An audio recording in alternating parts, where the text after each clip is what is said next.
Tingnan nyo. May 4 pa. Oh. And then, may 5 pa. Ayun, what's up guys? Ayun, dumating na ang in-order kong Jisoo Life handy pan sa aking anak. So, let's unbox. Isa mga tayo.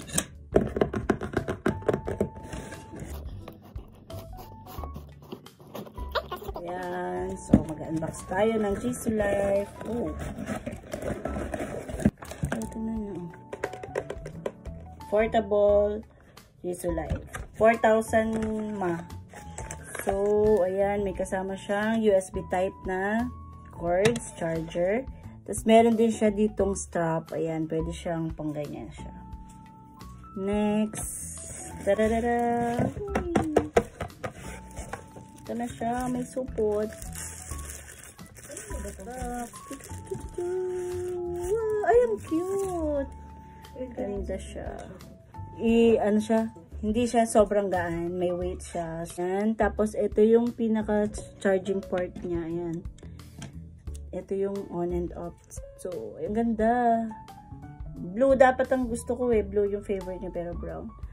Tingnan natin yung, ito yung 1. Oh, ayan. Nakita niyo yung hair ko. 2. Ay, nakakatangay na. 3. Ayan, makikita niyo sa hair ko. Ayan.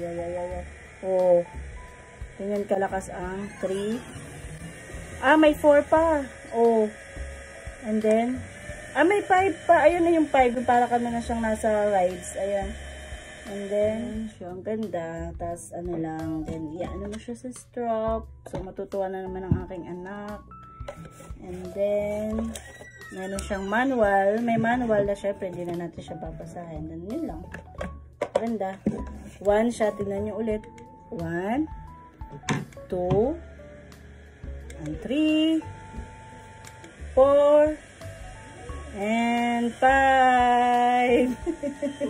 Yun lang yung pag-unbox. Thank you for watching. Bili na kayo. Ano lang to? 500 mahigit. Lagay ko na lang yung link sa Yellow Basket.